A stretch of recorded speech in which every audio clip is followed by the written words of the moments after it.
Boa noite a todos, eu sou o Willy Robert e está começando o 12º episódio do Visão de Jogo Podcast.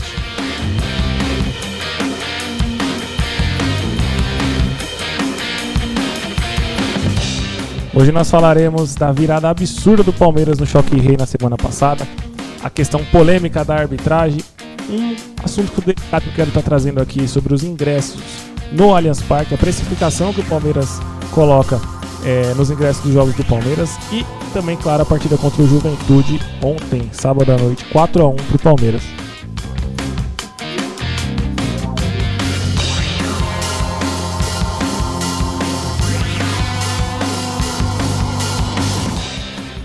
Vamos lá. Semana passada o Palmeiras venceu o São Paulo de virada por 3-2 e foi uma partida, novamente, eu acho que esse é o terceiro ou quarto episódio seguido que eu falo. O primeiro tempo foi uma coisa, o segundo tempo foi outra. Alguns jogos o primeiro tempo foi bom e o segundo ruim, e ultimamente vinha acontecendo do primeiro tempo ser ruim e o segundo tempo ser bom. E foi basicamente o que aconteceu, assim, muito claramente em São Paulo e Palmeiras. O primeiro tempo do Palmeiras foi uma atuação completamente absurda de todos os jogadores, aí sim, sem exceção, zero exceção. Todos os jogadores fizeram uma partida muito ruim. Alguns destaques piores ainda, que foi, na minha opinião, a questão do Everton ter falhado gravemente nos 2 gols. O time do Palmeiras, coletivamente, sem brio, sem criatividade, tecnicamente falando, muito mal, errando passes, errando qualquer tipo de jogada, sem conseguir criar. Tudo isso devido à questão de falta do brio, da vontade, muito apático, time muito apático. Quando eu citei o Everton, falhas para mim gravíssimas do Everton, mais falhas, inclusive, né, mais 2 no caso, que aconteceu, e que na verdade até influenciou muito no que foi o jogo, porque a partir disso que o Palmeiras começou a ter que buscar o resultado no segundo tempo. Não tem o que resumir, não tem muito o que falar a respeito do que foi esse primeiro tempo, porque o Palmeiras não existiu. O Palmeiras foi um time totalmente apático que não condiz nem com o que vinha sendo no ano, tampouco na pós-Copa do Mundo de Clubes. Melhor falar ainda do segundo tempo. Aí sim, houve sim um time do Palmeiras consistente, um time que não jogou muito futebol, nem precisou jogar muito futebol, mas as 3 substituições que o Abel voltou para o segundo tempo fizeram muita diferença. Que as 3 foram Bruno Fux no lugar do Maurício, no lugar do Murilo, o Alan no lugar do Giai e o Maurício no lugar do Rafael Veiga. Esses 3 que foram substituídos fizeram a partida tão ruim quanto todos os outros que eu citei, além do Everton, que não saiu. Então, esses 3 fizeram uma partida que Murilo teve falha no primeiro gol. Murilo falhou no primeiro gol, porque por mais que tenha sido a falha do sistema defensivo, o Murilo foi o cara que deixou o Luciano passar nas costas dele. É o jogador que tem a falha final, além da coletiva. Então, o Giai, ofensivamente, como sempre, inexiste, não conseguiu participar de nada do jogo. O desafogo que seria do Palmeiras, deveria ser do Palmeiras, ele não conseguiu fazer, foi substituído. E o Rafael Veiga também não conseguiu jogar, inclusive fez uma falta besta lá no primeiro tempo. Se eu não me engano, até tomou um cartão. Então, assim, foram jogadores que, no mesmo nível de que eles jogaram mal, os que entraram jogaram tão bem quanto eles foram mal no primeiro tempo. E aí o Palmeiras passou a jogar, pelo que eu entendi, pelo que eu consegui ver, basicamente um 2-3-3-2. Por quê? O Palmeiras jogou com só o Piquerez de lateral mesmo, porém os 2 zagueiros jogaram sem nenhum apoio do lado, algum apoio de lateral. Piquerez pouco ficou na defesa. Na direita não havia nem lateral mesmo, não havia. O Alan, que ficou pela direita, ele fez muito mais apoio ofensivo do que defensivo, praticamente, até porque o São Paulo não exigiu nada defensivamente do Palmeiras. Então o Palmeiras ficou esses 2 zagueiros, os 3 do meio de campo, que eram compostos pelo Alan e pelo Piquerez nos lados, Os 3 na frente, que era basicamente a mesma formação que o Palmeiras já faz, né? Normalmente. Então, eu coloquei 2-3-3-2, não, é 2-3-2-2 na verdade. Os 2 na frente e os 2 atacantes que o Palmeiras conseguiu manter. Flávio e Vitor Roque fizeram a diferença no segundo tempo, fazendo os gols. Então, essa mudança do Palmeiras tanto foi de questão mental, principalmente de questão mental, mas muito da questão tática também que fez essa diferença. Encurralou o São Paulo, teve volume, não criou várias oportunidades de gol, não teve aquele jogo com várias chances de gol, criação, posse de bola. Não, foi um jogo no segundo tempo, falando especificamente do segundo tempo, muito intenso, onde o Palmeiras conseguiu aproveitar as oportunidades, teve o volume, buscou o resultado, mereceu vencer. Ainda no segundo tempo, a entrada do Sousa deu mais possibilidade ao Palmeiras entrar na área, mais superioridade numérica próxima à área. Então ficava, além do Vitor e do Flaco Lopes, ficava o Sousa também rondando a área. Inclusive foi o que fez o terceiro gol, vindo de trás. Se você for ver o lance, ele, na hora do lançamento, do cruzamento do Aníbal Moreno, ele vem de trás e consegue fazer o gol de cabeça. De modo geral, os gols do Palmeiras saíram em velocidade, movimentação, passes rápidos, passes certeiros, muito rápidos, inclusive do contra-ataque, do primeiro gol. Que nem eu falei até no podcast passado, o Palmeiras voltou a contra-atacar. Isso que é muito importante, porque é uma arma. Muitas vezes o time adversário vai se fechar contra você. As poucas oportunidades que você vai ter com espaço, tem que ser aproveitado. E o Palmeiras vem aproveitando. Inclusive ontem, eu vou estar falando no podcast de hoje, da partida de ontem, também teve 2 gols de contra-ataque, que foi a questão do aproveitamento, da eficácia que o Palmeiras está sabendo utilizar nos últimos 2 meses. Dá pra colocar assim. O resumo geral: Palmeiras pra mim não jogou bem, mas virou o jogo no mental. Virou o jogo pra mim na parte mental contra o São Paulo. Vamos falar um pouco aqui agora desse lance polêmico que é inevitável. Inclusive ontem o juiz ainda fez questão de dar um pênalti inexistente no Felipe Anderson logo no começo do jogo, pra ficar mais polêmico ainda. Aí o VAR chamou rapidinho, né? Quando é assim, o VAR já chama rapidinho. Pra mim o pênalti foi claro. O pênalti do Alan foi claro. Não tem a mínima discussão.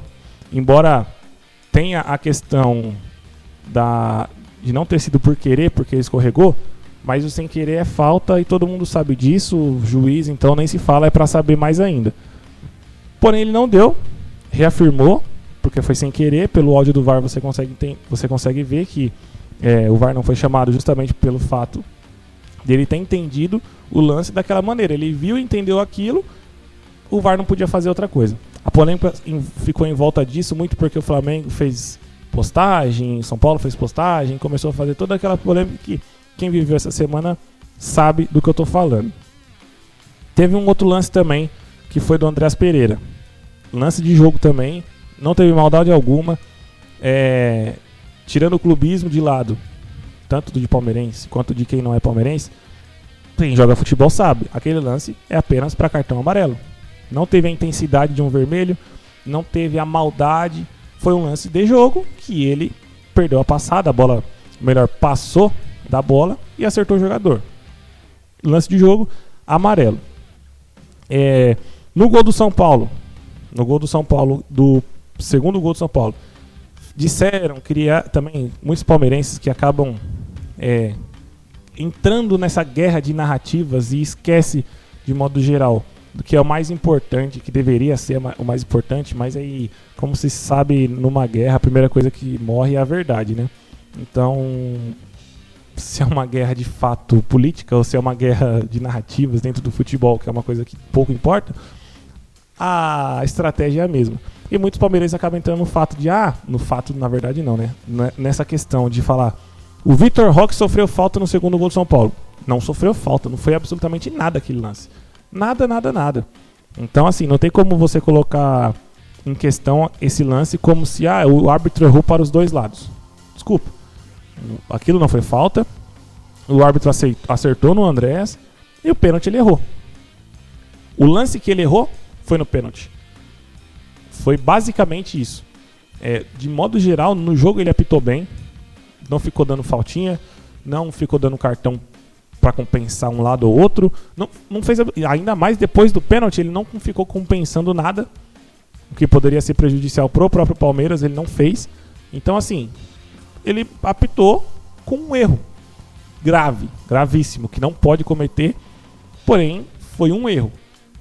Comparando com os outros jogos do futebol brasileiro, inclusive da própria rodada, foram vários erros em vários jogos, inclusive erros graves também, mas nesse jogo foi basicamente o pênalti. Então, todo o escarcéu que foi feito é basicamente aquela questão, e aí eu tenho que entrar também nessa questão da guerra de narrativas, que historicamente a imprensa, quando o Palmeiras começa a jogar bem, não é nem ganhar, é jogar bem, porque ganhar o Palmeiras já vinha ganhando, ainda jogando mal vinha ganhando. A imprensa, quando vê o Palmeiras jogando bem, chance de título aumentando, sempre cria algo para... Isso já historicamente, de 2015 para cá, se acentuou muito, porque competitivamente é Palmeiras e Flamengo, e à época ainda o Corinthians disputava algo, e hoje em dia é Palmeiras e Flamengo, e quando aparece Botafogo, um Cruzeiro igual esse ano, que despontou como possível candidato a brigar pelo título, mas já está para trás também. Então, essa guerra já existe há tempos. E, infelizmente, acaba que se tratando muito de narrativa, de muita mentira. E pouco se fala do futebol, de melhoria de futebol, de coisas que de fato vão importar para a melhoria do futebol brasileiro. Então, eu pouco gosto de falar a respeito disso, porque não vai mudar absolutamente nada. Quem está envolvido e pode fazer a mudança não quer, não vai mudar, buscar mudar, não vai fazer nada disso. Então, pra gente daqui, do lado de cá, pouco importa ficar comentando sobre.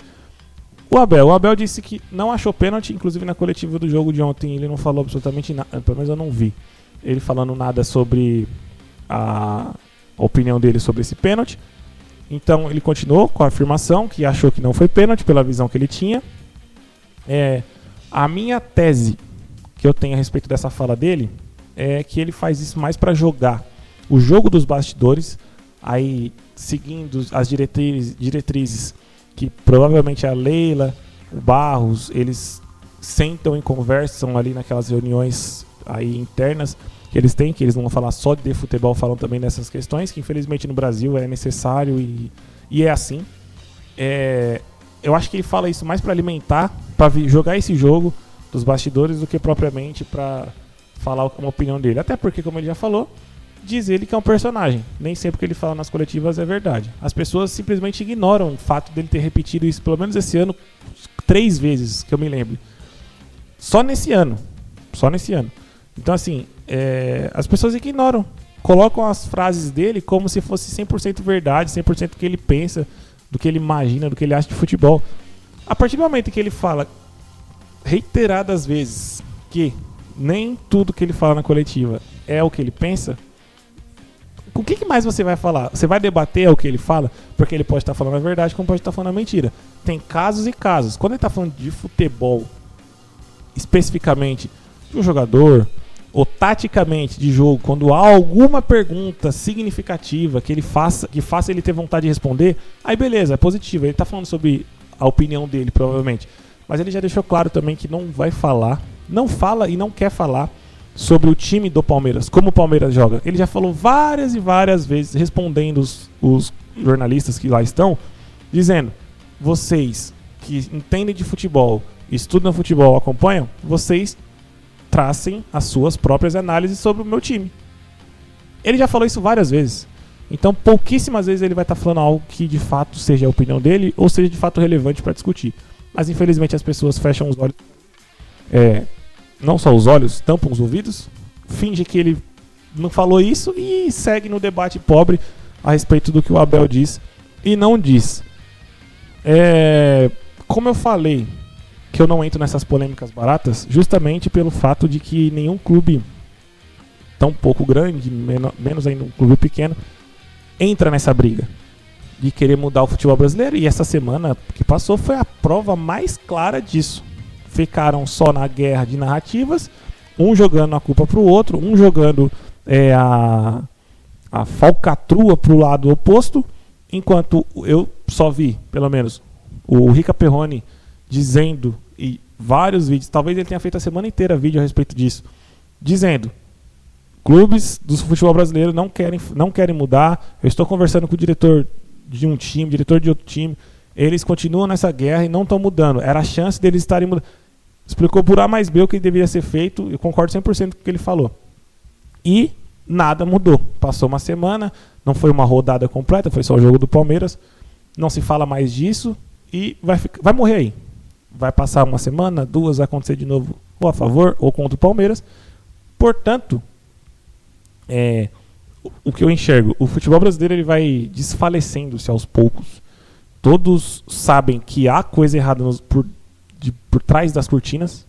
Todo mundo sabe, todo mundo imagina, sabe que eu quero dizer, imagina que aconteça coisas erradas que acabam influenciando resultados, mas ninguém tem prova, não tem coragem de colocar, não se busca também, não tem investigações, não tem nada e continua o futebol brasileiro com erros de arbitragem grotescos. E aí não só erro, que pior pra mim, na verdade, não é nem o erro em si, mas é arbitragens ruins.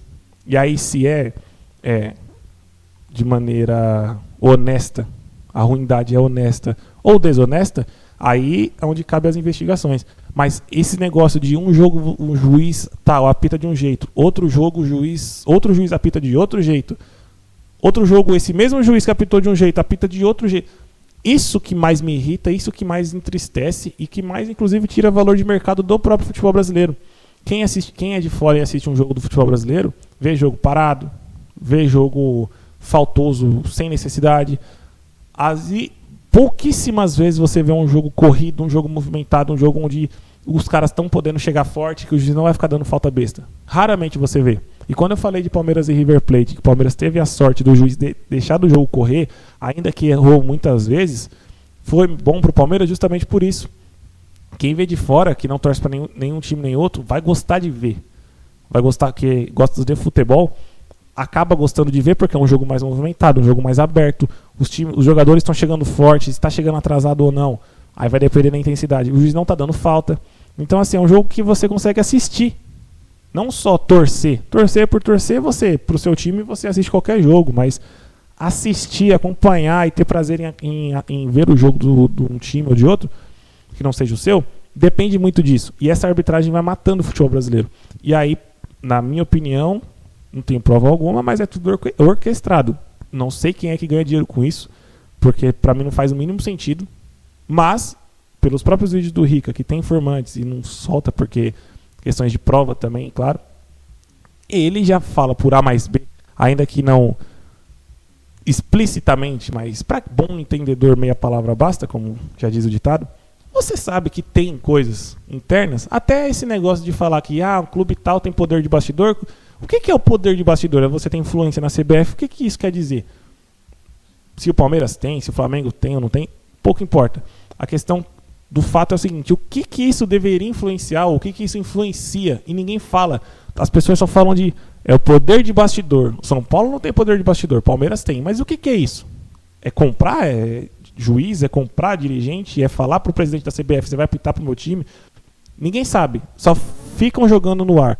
Poder de bastidor, mas ninguém sabe o que é. Ficam jogando, inclusive, isso pro público, para um povo que já é ignorante e abraça qualquer causa que o favoreça, já é uma coisa que já deixa as coisas no ar. Então, assim, para esse povo ignorante que é o povo brasileiro, fica mais difícil ainda a gente entender por que já chegou nesse ponto. Sempre foi assim, mas por que está chegando nesse ponto de tão... O futebol, em tese, era para estar evoluindo, questões tecnológicas, questão pelo menos de justiça, e está regredindo no futebol brasileiro. Então, por que acontece isso? As pessoas jogam as palavras no ar, a gente fica na dúvida, sempre com uma dúvida na cabeça. Sempre, todo campeão no futebol brasileiro tem jogos, principalmente muitas vezes decisivos, não diretos, mas de momentos decisivos, que acaba tendo esses erros. E a gente nunca sabe. A gente às vezes acha que é tudo, juiz ruim, desonestidade. Às vezes a gente acha que não é nada, é só acaso. Então, é mais um desabafo mesmo a respeito disso. E como eu falei, do povo que é ignorante e abraça qualquer coisa que o favoreça, você consegue ver muito claramente isso quando, depois disso que aconteceu, os botafoguenses estavam dando razão pro Textor, dizendo que o Textor tinha razão sobre 2023. Aí você, mano, o Textor disse que havia roubo, que havia isso, havia aquilo. Não provou absolutamente nada. Disse que tinha as provas e não provou nada. Ou seja, o cara, por si só, já mentiu. Aí é o que o botafoguense prefere aceitar como verdade? A mentira. Eles preferem, só para afagar o próprio ego, para, sei lá, assumir como uma desculpa por ter perdido o título, uma desculpa esfarrapada, completamente esfarrapada. E tá por isso, o cara ainda continua sendo dono do Botafogo, tá aí, fora a questão de que tá acontecendo com ele fora do Brasil, né? Mas só o que ele fez aqui no Brasil alimentou idiotas úteis que ficam até hoje falando disso. E aí, para mim, fica mais claro ainda que tudo isso é um circo. Nós somos os palhaços, não os palhaços atuantes, mas sim os do público. Como nós somos basicamente os palhaços que ficam no público, que não ganham absolutamente nada financeiramente falando, mas o entretenimento que a gente deveria estar ganhando, a gente acaba perdendo ano após ano um pouco dessa graça que deveria ser o futebol. Justamente por essas questões de política, próprio povo, arbitragem, jogadores, tudo isso acaba se perdendo e só fica ruim para o futebol brasileiro, que deveria ser ainda assim, mesmo com toda a questão financeira, a maior potência do futebol mundial. Mas infelizmente, devido a essas coisas, não é. Falar aqui outro assunto, assunto sério também, essa questão, que é também quase que um desabafo da minha parte, a respeito dos ingressos dos jogos do Palmeiras no Allianz Parque. Essa semana eu acompanho o Estádio 97 todos os dias praticamente, eu escuto na verdade.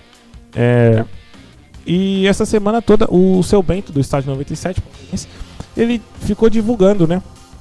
Quando ia falar, tinha a manchete do Palmeiras, ele divulgava. Vai ter Palmeiras e Juventude, sábado, 7 horas da noite. E os ingressos estão mais baratos. Tem ingresso de R$50. E ele divulgou isso segunda, terça, quarta, quinta, até sexta. Divulgou. Ele tá mentindo? Não tá mentindo. Tinha ingresso de R$50. Mas os ingressos não estavam baratos.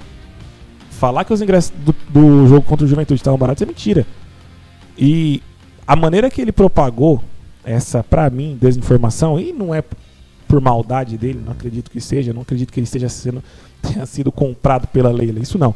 Mas é uma coisa que muita gente da mídia acaba propagando, essas questões de precificação de ingresso, tal diretoria faz um bom trabalho porque fez isso, aquilo, mas acaba excluindo outros fatores, que nem essa questão do ingresso que eu estou querendo dizer. O quê? Quando ele fala, semana toda, tem ingresso de R$50, ele falou todos os dias, tem ingresso de R$50, Quando você vai ver lá os ingressos, o único ingresso de R$50 é na Geral Norte. A Geral Norte tem capacidade, se eu não estiver enganado, para não errar, entre 500 e 1.000 torcedores. Até aí, ok. Mas esses 1.000 torcedores que tem na Geral Norte, você só consegue ir, se eu não estiver enganado também, se for correntista do Palmeiras Pay. O que já restringe para um determinado número de pessoas. Porque, na minha opinião, para mim ser palmeirense, eu não tenho que ser correntista de Palmeiras Pay, eu não tenho que ser sócio avante, eu não tenho que ser sócio do clube. Eu posso ser palmeirense e querer ir pro estádio, certo? Então, só de ser dessa maneira, já me tirou a possibilidade de pagar o ingresso mais barato, que R$50 é um preço justo. Ótimo, para mim tá bom.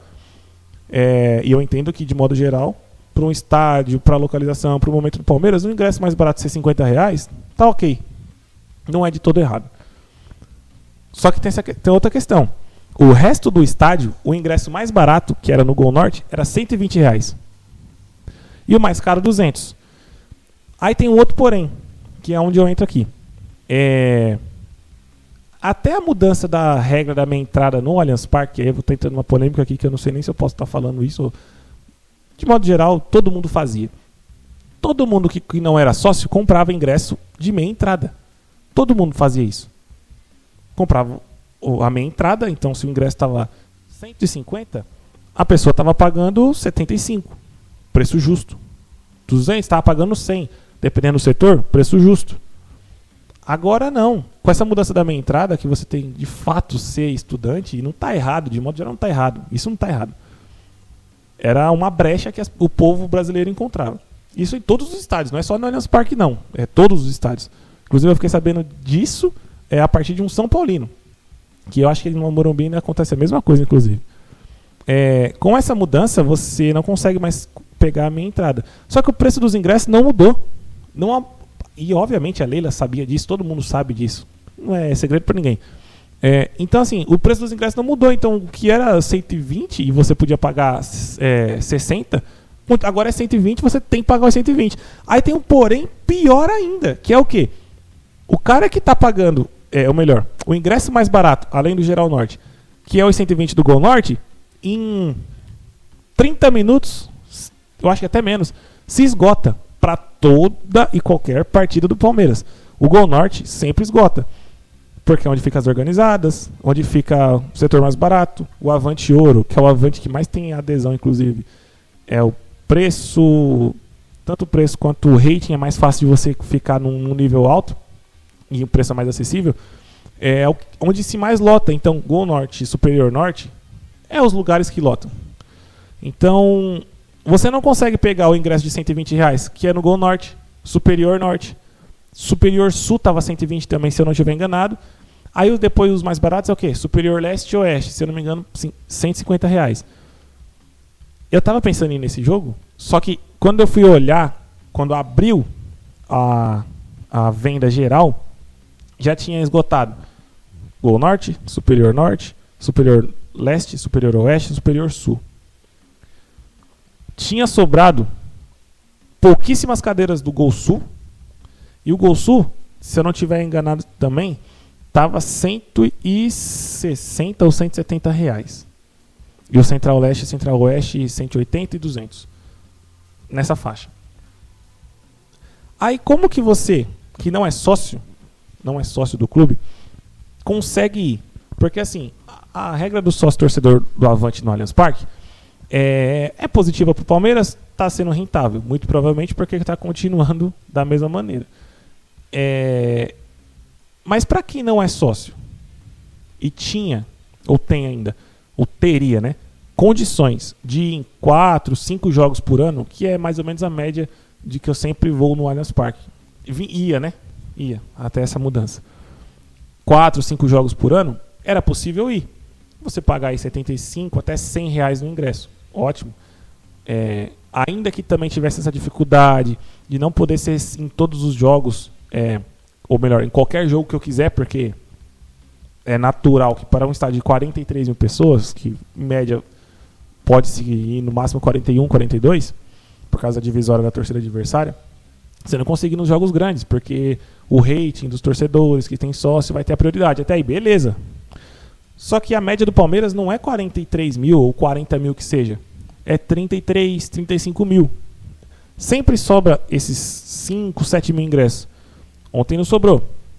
Mas ontem foi um jogo atípico. Ainda assim, com essa baixa do ingresso, os setores foram esgotados já na sexta-feira, em cima da hora. E devido também a tudo isso, momento, imprensa em cima, e a torcida gosta disso e foi pro estádio. O que eu quero dizer com isso é o quê? Os diretores, e aí falando especificamente do Palmeiras, mas também se abrange para vários clubes, eles já tiraram o pobre do estádio. Isso é óbvio. Mas eles estão tirando também o que seria não necessariamente a classe média, mas o que seria uma pessoa que teria capacidade de 4, 5 vezes no jogo por ano. Hoje a pessoa não tem mais essa capacidade. E tampouco escolher que jogo que você pode ir, porque para uma pessoa que não pode ir direto porque mora longe, ou porque não tem dinheiro, não tem condições, devido ao trabalho, devido à distância, como eu falei, ela quer escolher o jogo que ela vai. Beleza, ela não vai poder ir no Palmeiras e River Plate, porque o rating, quem merece mais é quem está indo direto. Ok, mas pô, um Palmeiras Internacional no Allianz Parque, ou até esse Palmeiras e Juventude, por exemplo, se a torcida tivesse 100% animada, com vontade de ir, não iria sobrar ingresso, como não sobrou para Libertadores, não sobra para a Copa do Brasil contra o Corinthians. Não sobra. Então a pessoa não consegue definitivamente escolher o jogo. Se é positivo ou negativo para o clube, eu acho que a longo prazo é negativo. Porque influi não só financeiramente, como também pela paixão do torcedor. O que faz o torcedor ser mais torcedor ainda é o contato próximo com o clube, com os jogadores, com o treinador, que é basicamente indo ao estádio. Se você restringe isso para 100, 200 mil pessoas que ficam entre elas indo a todos os jogos, você não pode vender que tem 16 milhões de torcedores, que já é uma mentira por si só, né? Ninguém tem esse número de torcedor no Brasil, no mundo. Mas vende-se como 16 milhões. Você não pode, porque fica mais mentiroso ainda, sendo que você só deixa basicamente 100, 200 mil pessoas, que é o sócio do Palmeiras, ir para o jogo. Entre uma outra questão financeira também, que eu quero citar, da questão do Avante, que nem eu estava falando. O ingresso estava mais barato? Tava, mas ainda assim está muito caro. O Palmeiras deve ter mais ou menos em média de ocupação de sócio Avante, chutando baixo, uns 70% de sócio Avante por jogo. Sobra uns 30%, que equivaleria mais ou menos a entre 5 e 10 mil pessoas. Mais ou menos. De torcedores que poderiam ir, que não são sócios. Porém, são os caras que vão ter que pagar 150, 200, 300 reais no ingresso.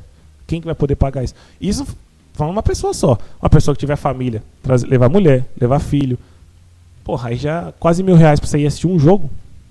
No Brasil, se colocar em questão de uma pessoa que é pobre, pior ainda, impossível, não vai. Nunca ela vai no estádio desse jeito. E aí, falando de Avante, a arrecadação do Palmeiras, quando sai a arrecadação dos jogos lá no Allianz Parque, aparece lá, público, 40 mil, arrecadação, 3 milhões. Se, basicamente, em média, 70%, é a minha conta de cabeça, assim, né, nada elaborado. Se 70% é Avante, 70% desse valor não é de arrecadação, especificamente daquele jogo. Porque a conta vai se fechar no quê? Como o sócio Avante do Palmeiras hoje, basicamente o único benefício é só a questão de você ter prioridade em assistir o jogo, a renda que o Palmeiras recebe do Avante é diluída na arrecadação. Ou seja, 3 milhões não equivale aos 30% que não são Avante. Equivale a tudo que eles fazem a conta, embora não seja a verdade absoluta. Porque o Palmeiras não está recebendo esses 3 milhões. Está recebendo aí, se for os 30% disso, vai estar recebendo os seus 800 mil no máximo. Então, assim, a conta já é mentirosa por aí. Por isso que eu falei, financeiramente talvez não seja nem positivo para o Palmeiras também, tão positivo quanto parece. E toda essa dificuldade que vai afastando o torcedor,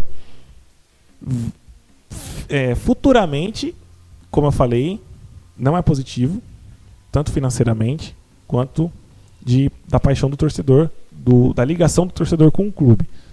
Então, essas questões de sócio Avante, sócio do clube não conta porque associado do clube é um número bem pequeno.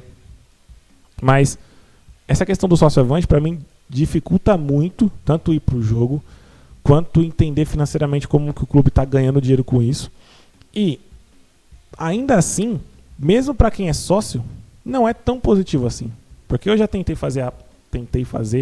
já pensei em fazer o plano de sócio Avante, mas para mim não compensaria. Porque, ainda que eu fosse sócio, eu teria que ir em todos os jogos para poder ter um rating bom e poder ir no jogo que eu quisesse. Ou seja, eu teria que ir em todos para poder aproveitar o jogo que de fato eu quero ir. Não é todo mundo que vive 100% um clube de futebol. As pessoas têm responsabilidades durante a semana, durante o mês, têm vida além do futebol. Então você querer vender um estádio, o seu público, o seu jogo, apenas para fanáticos que só vivem aquilo na vida, é um completo absurdo. Para mim é um completo absurdo. E burrice também, você afasta o torcedor que consome, o torcedor que teria financeiramente condição de estar naquele jogo que o estádio não está lotado.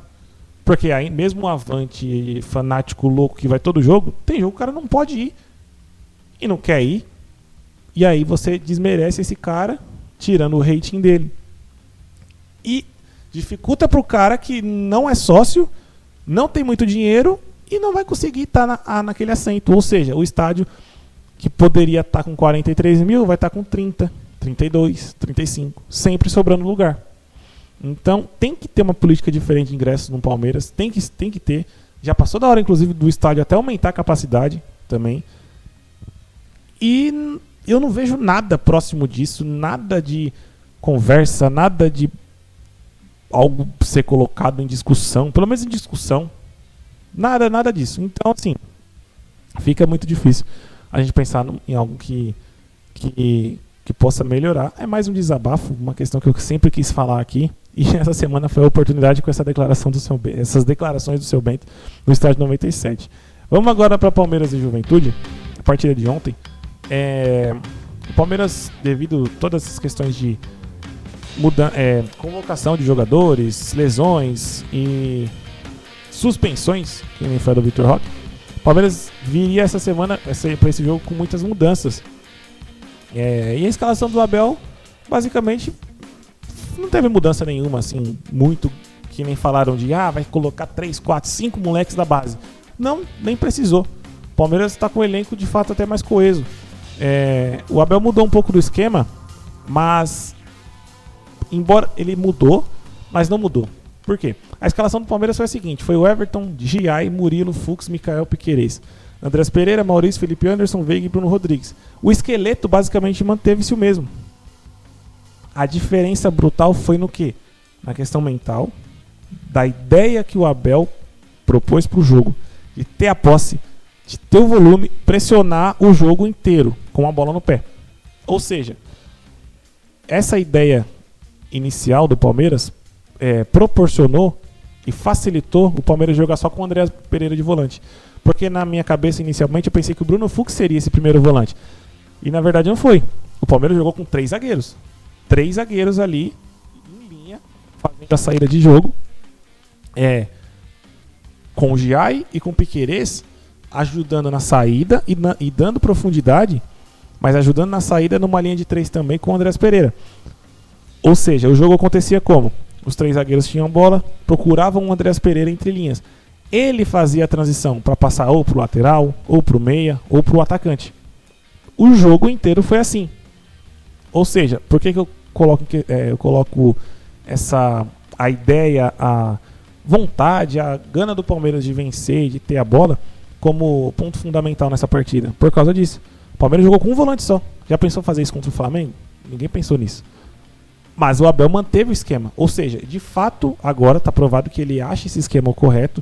Mesmo o Palmeiras jogando com 3 zagueiros, ele manteve 2 meias e 2 atacantes. Porque o Rafael Veiga jogou como o Flaco e o Bruno Rodrigues como o Vitor Roque. Os meias, Maurício e Felipe Anderson, já os meias naturalmente que vem jogando. Então, não houve mudança no esqueleto, na forma do time criar, na forma do time se defender. Ainda que jogando com 3 zagueiros, como o Juventude também ofereceu pouco perigo ao Palmeiras, não mudou muita coisa. Não teve muitas mudanças defensivas, não necessitou disso. O Palmeiras não precisou fechar uma linha de 5 para se defender. Então, e o Bruno Fux, aí, um ponto positivo. Devido à qualidade dele e à coragem, ele consegue facilitar na saída de jogo, ajuda muito bem. E não precisou fazer como o primeiro volante, mas mesmo na linha de 3 ele achou muitas bolas ali, tanto para o André quanto diretamente até para o meio campo, que facilitou o jogo do Palmeiras e que fez com que o Palmeiras criasse chances de gol. A maneira que o Palmeiras atacou foi basicamente o mesmo jeito no 4-4-2. Eu vi o Palmeiras jogando ontem num 3-3-2-2, para resumir, basicamente. Só que o estilo de jogo foi o mesmo. As triangulações pelo lado de campo aproveitaram a velocidade do Bruno Rodrigues, o segundo atacante, Rafael Veiga, que vinha buscar o jogo. Ou seja, Pelo lado esquerdo, era Piquerez, Felipe Anderson e o Rafael Veiga vinha participar. Pelo lado direito, era o Giai, o Maurício e o Rafael Veiga vinha participar da jogada. Bruno Rodrigues procurando sempre fazer o facão, com presença diária. E o Andreas Pereira organizando o jogo ali, vindo de trás, sempre recebendo para receber e dar sequência no jogo, chegando para finalizar. Então, quando você está com uma ideia de jogo ofensivo, pensando em ter a bola, dá para jogar dessa maneira contra um adversário que não vai te oferecer perigo defensivo também. Mas ainda que o Juventude oferecesse esse perigo, o Palmeiras tinha 3 zagueiros. E o Giai basicamente não ataca. O Giai tem muita dificuldade em atacar. Ainda que ele participe do ataque, ele não consegue criar muita coisa, então muitas das vezes ele até se priva de descer. Inclusive que atrapalha muito o andamento do time ofensivamente. Mas ontem não precisou tanto do Giai. Então, o que fez o Palmeiras abrir 2-0 foi os volumes de jogo, a intensidade, a posse de bola e essa gana de querer vencer, de querer fazer gol. No segundo tempo, basicamente, continuou o mesmo ritmo. O Palmeiras aproveitou os contra-ataques que teve.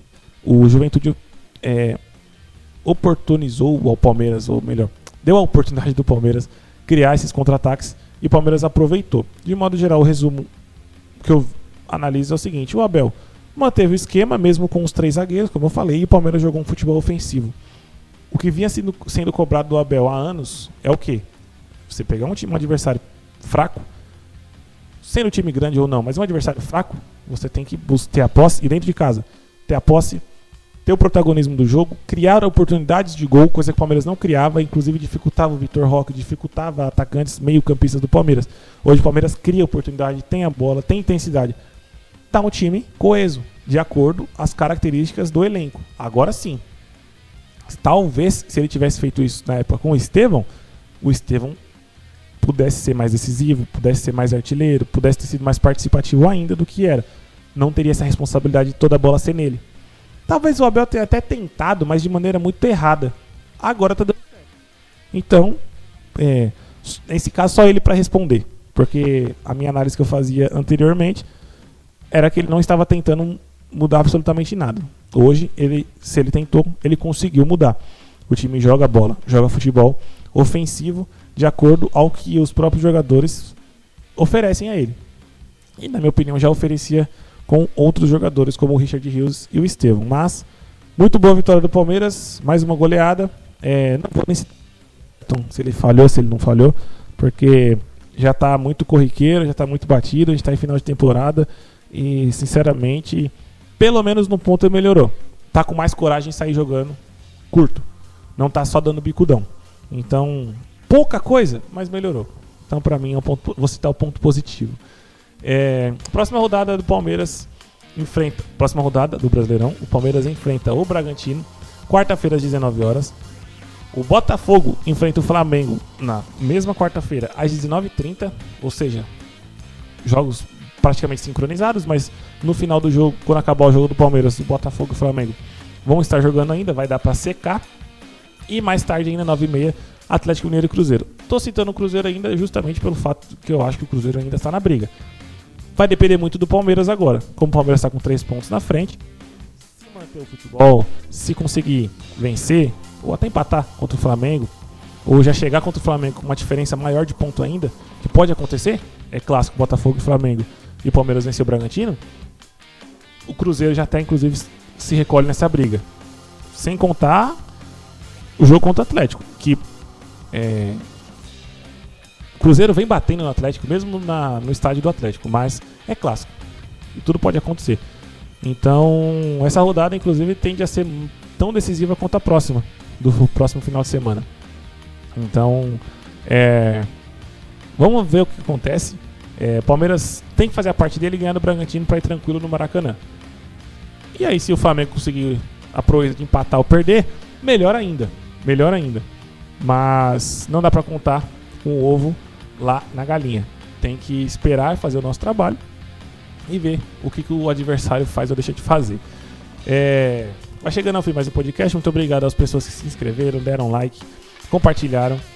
Façam a mesma coisa no podcast de hoje. O próximo será no sábado que vem, às 19h. A gente vai estar falando sobre, basicamente, Palmeiras e Bragantino, mas dessa rodada do Campeonato Brasileiro por completo, para no outro falar sobre Flamengo e Palmeiras, LDU e Palmeiras. Beleza? Pra você que acompanhou até aqui, muito obrigado e até o próximo episódio. Valeu!